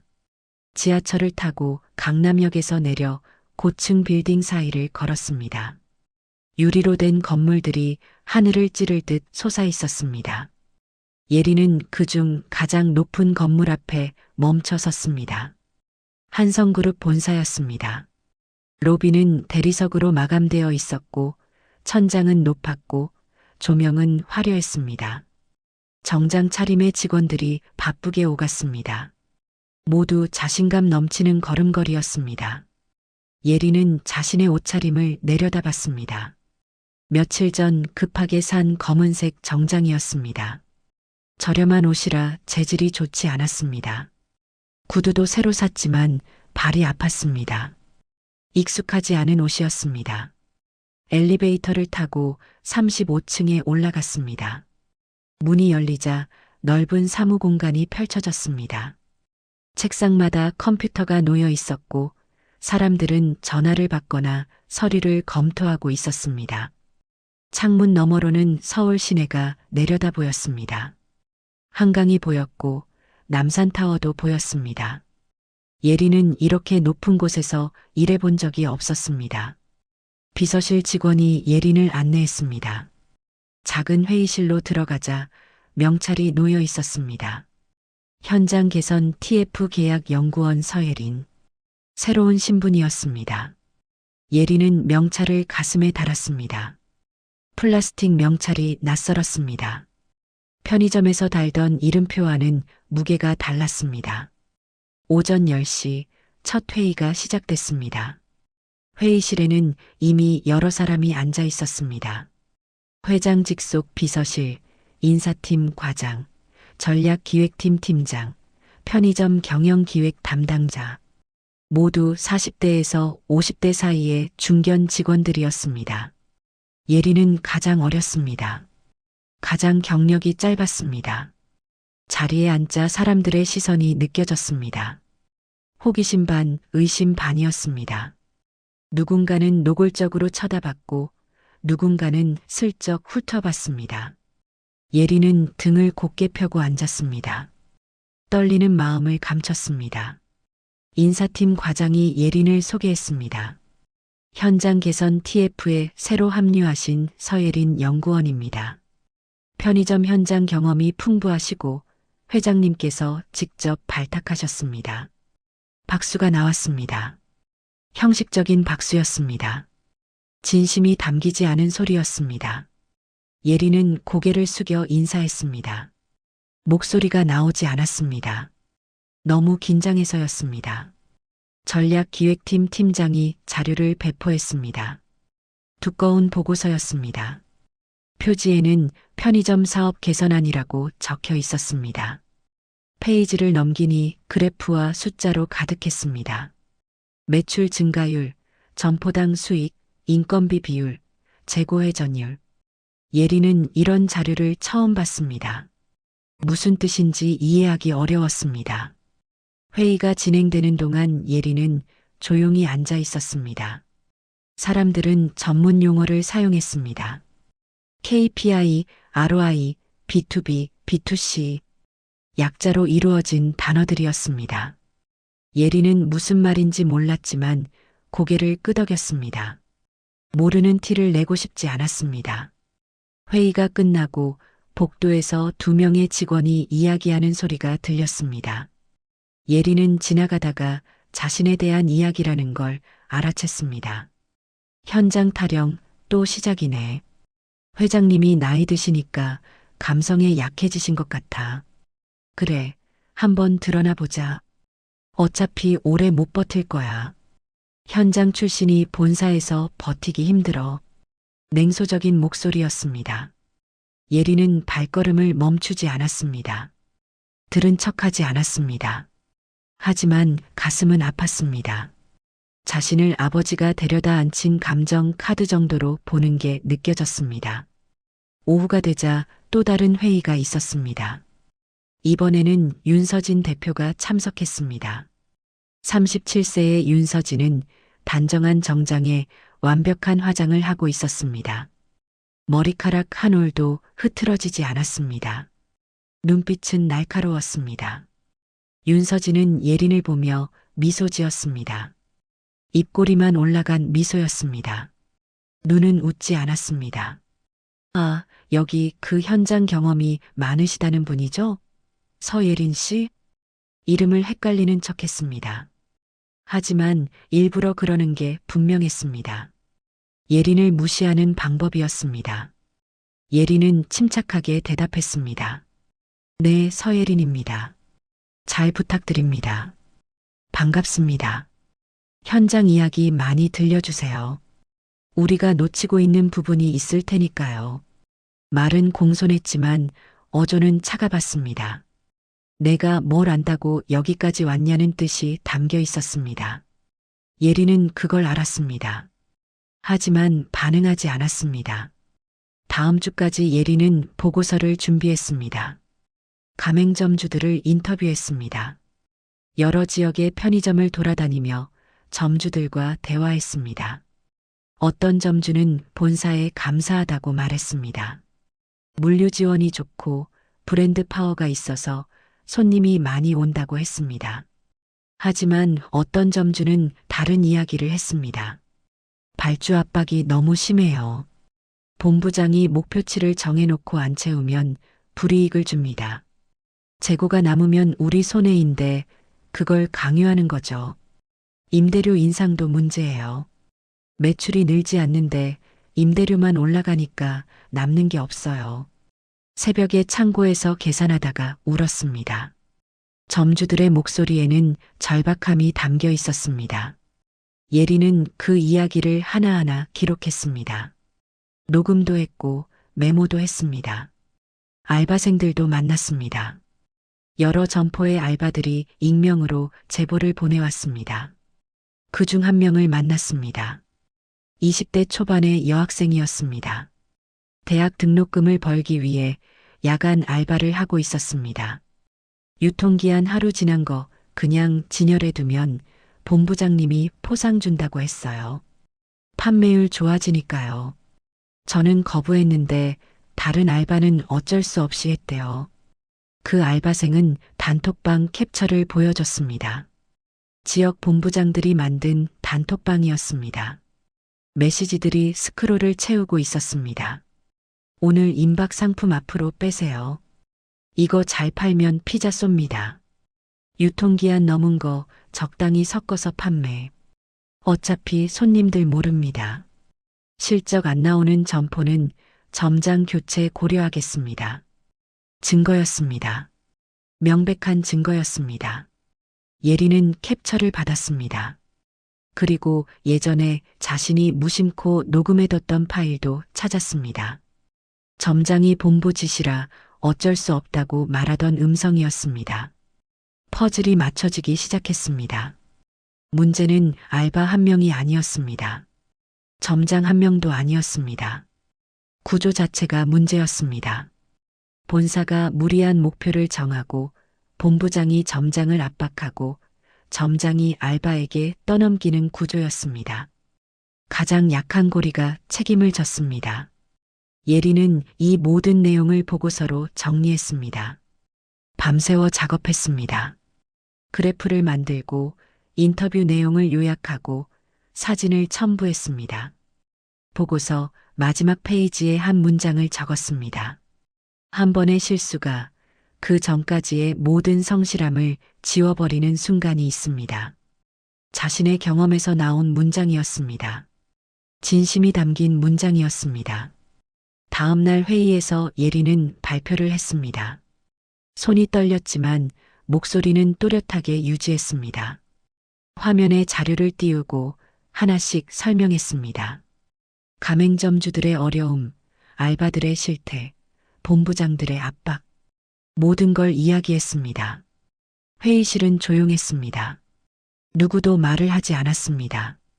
어떤 사람은 고개를 끄덕였고 어떤 사람은 표정을 굳혔습니다. 예린의 발표는 기존의 보고서와 달랐습니다. 숫자가 아니라 사람 이야기였습니다. 그래프가 아니라 목소리였습니다. 회의가 끝나고 복도에서 한준호가 예린을 불렀습니다. 38세의 한준호는 차분한 목소리로 말했습니다. 보고서 잘 봤습니다.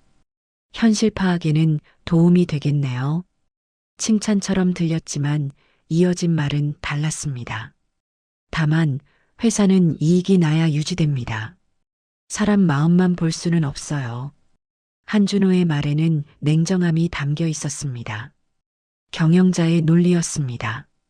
효율과 수익의 언어였습니다. 예리는 조심스럽게 대답했습니다. 저도 알아요. 이익이 없으면 저 같은 알바도 못 쓰겠죠. 다만 사람을 갈아 넣는 방식 말고도 돈을 버는 길이 있지 않을까 해서요. 예린의 말은 단순했지만 강했습니다. 사람을 갈아 넣는 방식? 그 표현이 한준호의 가슴을 찔렀습니다. 순간 할 말을 잃었습니다. 예린은 고개를 숙여 인사하고 자리를 떠났습니다. 한준호는 그 자리에 서서 예린의 뒷모습을 바라봤습니다. 무언가 마음이 흔들렸습니다. 자신도 예전에는 그런 생각을 했었습니다. 사람을 먼저 생각하는 경영. 하지만 현실은 냉정했습니다. 경쟁사는 가차 없었고 주주들은 매 분기 실적을 요구했습니다. 그러다 보니 어느새 숫자만 보게 됐습니다. 윤서진은 자신의 사무실에서 측근들과 회의를 했습니다. 분노가 얼굴에 드러나 있었습니다. 아버님이 또 감성파리에 넘어가셨어요. 알바 출신 하나 때문에 우리 구조 조정안이 흔들리면 안 됩니다. 측근 중 한 명이 물었습니다. 어떻게 하시겠습니까? 언론을 이용해야죠. 예전에 유통기한 문제를 일으켜 해고됐던 알바생을 회장이 감정적으로 복직시켰다는 식으로 흘리세요. 친한 기자들 있잖아요. 냉정한 계산이었습니다. 예린을 공격해서 회장의 판단력을 의심하게 만드는 전략이었습니다. 측근은 고개를 끄덕이고 전화를 걸기 시작했습니다. 예린은 그 사실을 몰랐습니다. 계속해서 현장을 다녔습니다. 더 많은 가맹점을 방문하고 더 많은 알바들을 만났습니다. 이야기를 듣고 기록하고 정리했습니다. 밤늦게까지 일했습니다. 새로운 일이었지만 의미가 있었습니다. 어느 날 저녁 예린이 자료를 정리하고 있을 때 전화가 왔습니다. 동생 민재였습니다. 목소리가 떨리고 있었습니다. 누나, 아빠가 쓰러졌어요. 예린의 손에서 펜이 떨어졌습니다. 머릿속이 하얗게 변했습니다. 병원 이름을 확인하고 급히 사무실을 나갔습니다. 하지만 내일 아침까지 제출해야 하는 보고서가 있었습니다. 회의 일정도 잡혀 있었습니다. 복도에서 한준호와 마주쳤습니다. 예린의 창백한 얼굴을 보고 물었습니다. 무슨 일입니까? 아버지가 병원에. 말을 제대로 잇지 못했습니다. 한준호는 예린의 모습을 보며 무언가를 떠올렸습니다. 자신도 예전에 아버지가 쓰러졌을 때가 있었습니다. 중요한 회의 중이었습니다. 하지만 회의를 마치고 나서야 병원에 갔습니다. 일이 우선이었습니다. 그때 아버지는 이미 의식을 되찾은 뒤였습니다. 아버지는 아무 말 없이 웃었지만 한준호는 그 눈빛을 잊을 수 없었습니다. 가보세요. 보고서는 제가 처리하겠습니다. 예린은 고개를 들어 한준호를 봤습니다. 예상하지 못한 말이었습니다. 한준호는 덧붙였습니다. 가족이 먼저입니다. 그 한마디에 예린은 눈물이 차올랐습니다.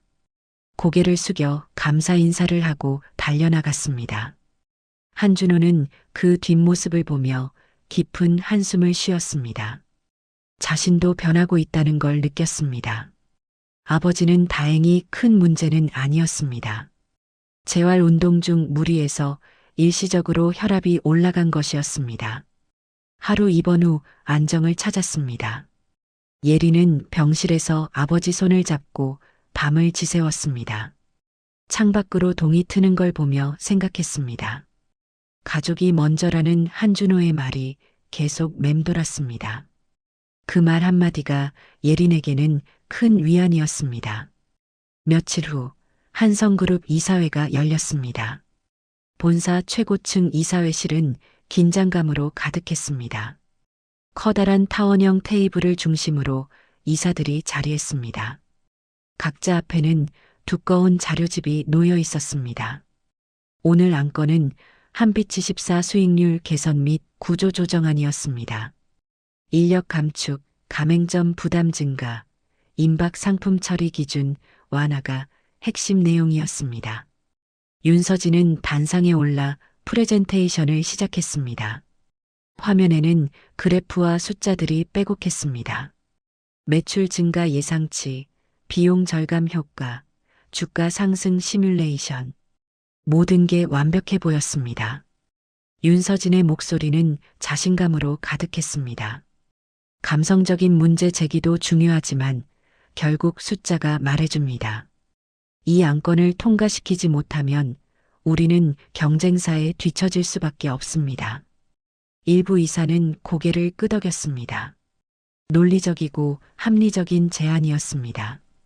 비즈니스의 언어로 보면 반박할 여지가 없었습니다. 윤서진은 마지막 슬라이드를 띄우며 말을 이었습니다. 현장의 어려움도 이해합니다. 하지만 회사가 건강해야 현장도 지킬 수 있습니다. 단기적 고통을 감수해야 장기적 성장이 가능합니다. 그럴듯한 논리였습니다. 하지만 한명세는 표정이 굳어 있었습니다. 단기적 고통? 그 말이 무엇을 의미하는지 알았습니다. 현장에서 일하는 사람들이 그 고통을 떠안는다는 뜻이었습니다. 예린 같은 사람들이 희생된다는 의미였습니다. 한명세는 잠시 말없이 앉아 있다가 조용히 말했습니다. 서예린 씨, 앞으로 나오게. 이사회실 문이 열렸습니다. 예린이 들어왔습니다. 정장을 입었지만 이사들과는 분위기가 달랐습니다. 긴장한 얼굴이었습니다. 하지만 눈빛은 흔들리지 않았습니다. 윤서진은 놀란 표정을 감추며 억지 미소를 지었습니다. 현장 TF의 의견도 들어보자는 말씀이시죠? 좋습니다. 말은 동의하는 것처럼 들렸지만 속마음은 달랐습니다.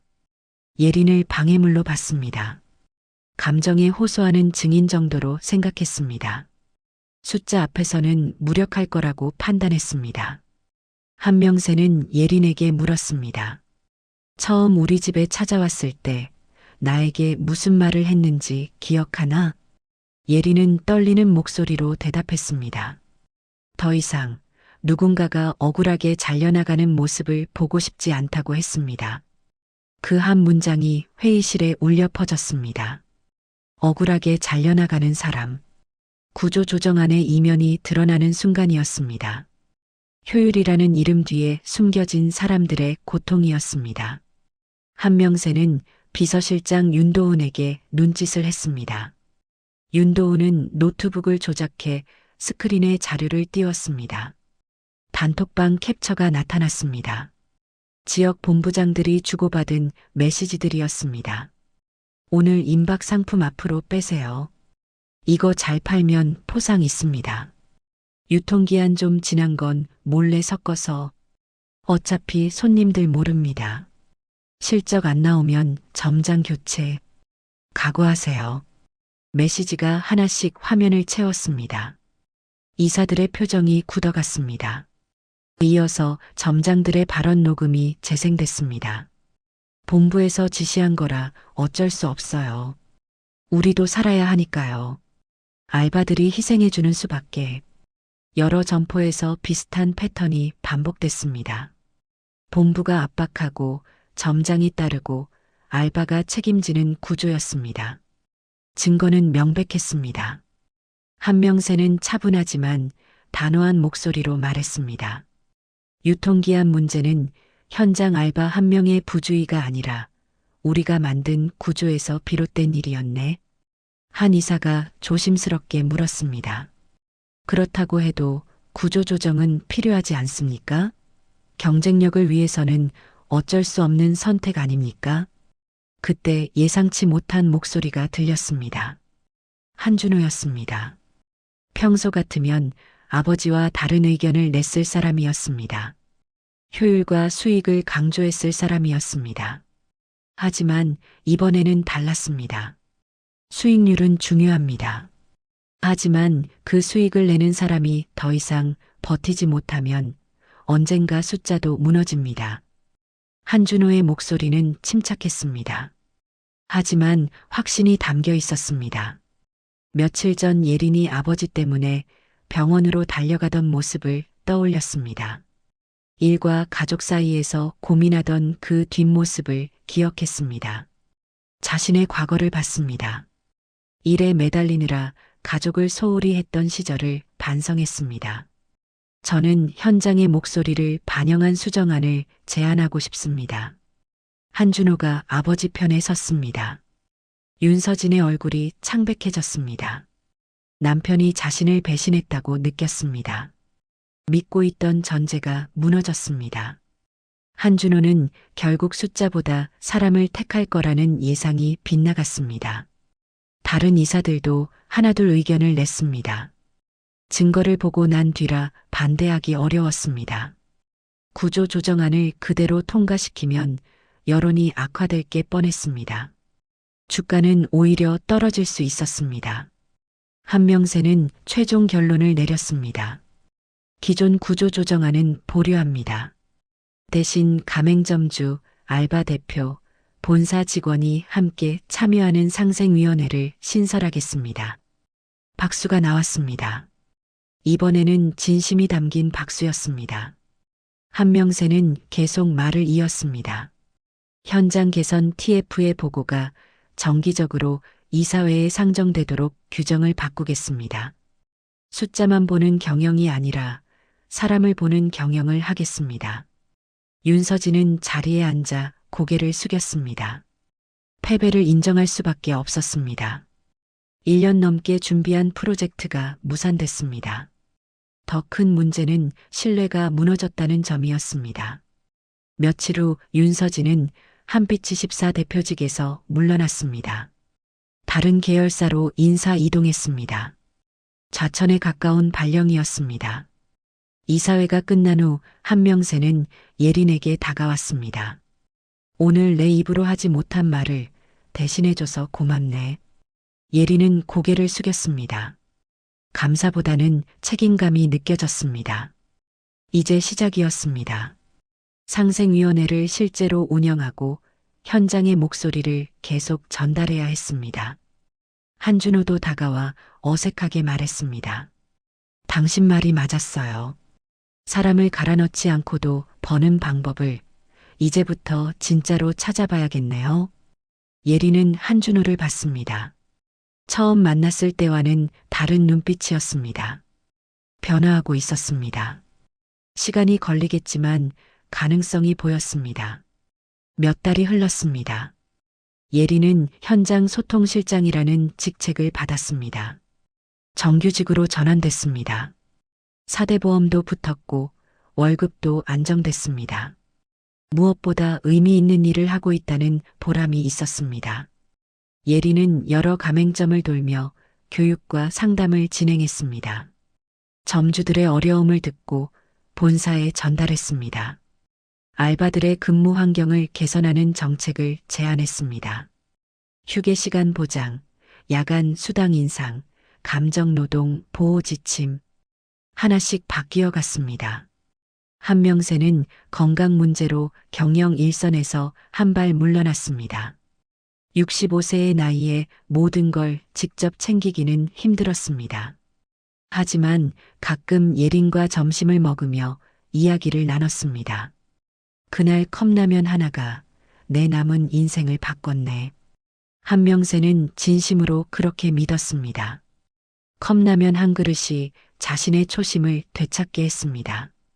숫자 뒤에 사람이 있다는 걸 깨닫게 했습니다. 어느 휴일 오후 예린은 우연히 옛날 일하던 인천만월점 앞을 지나갔습니다. 동네 산책을 하다가 자연스럽게 발걸음이 향했습니다.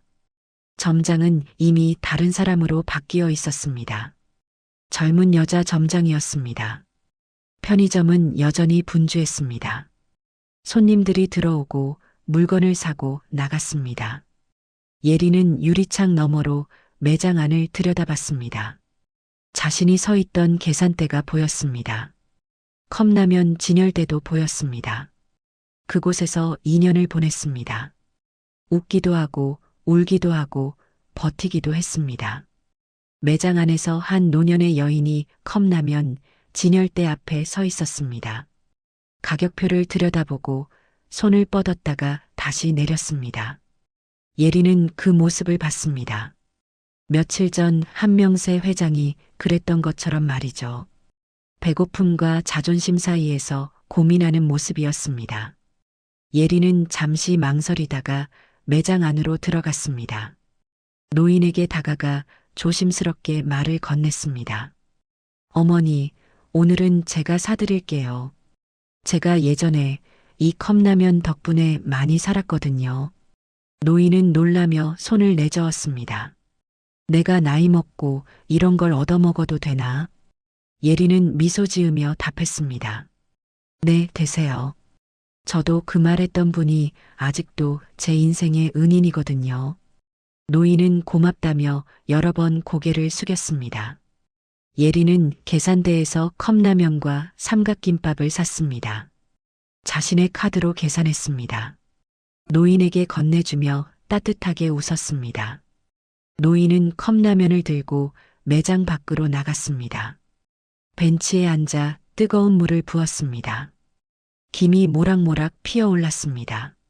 한 입 먹고 잠시 멈췄습니다. 따뜻함이 몸속으로 퍼져갔습니다. 예리는 매장 밖에서 그 모습을 바라봤습니다. 자신이 받은 선의를 다른 사람에게 이어줬습니다. 컵라면 한 그릇의 마음이 다시 순환했습니다. 한명세에게서 예린에게로, 예린에게서 이 노인에게로 선의는 끝나지 않고 이어졌습니다. 저녁 해가 기울었습니다. 편의점 불빛이 켜지기 시작했습니다. 한 빛이 24시간 빛나는 가게. 이제 그 빛은 숫자가 아니라 사람을 비추고 있었습니다. 예리는 발걸음을 돌렸습니다. 내일도 현장을 돌아다녀야 했습니다. 가맹점주들을 만나고 알바들과 이야기하고 목소리를 모아야 했습니다. 하지만 이제는 혼자가 아니었습니다. 회장도 한준호도 상생위원회도 함께였습니다. 작은 변화들이 모여 큰 흐름을 만들고 있었습니다. 완벽하지는 않았습니다. 여전히 문제도 많았고 갈 길도 멀었습니다. 하지만 방향은 맞았습니다. 예리는 걸으며 생각했습니다. 컵라면 한 그릇에서 시작된 이야기. 작은 친절이 한 사람의 삶을 바꾸고 한 회사를 바꾸고 여러 사람의 미래를 바꿨습니다. 선의는 결코 헛되지 않았습니다. 때로는 시간이 걸리고 돌아가기도 했지만 결국 돌아왔습니다. 밤하늘에 별이 떠올랐습니다. 예리는 하늘을 올려다봤습니다. 내일은 어떤 사람을 만날까요? 어떤 이야기를 들을까요? 기대가 됐습니다. 두렵기도 했지만 설레기도 했습니다. 새로운 하루가 다가오고 있었습니다.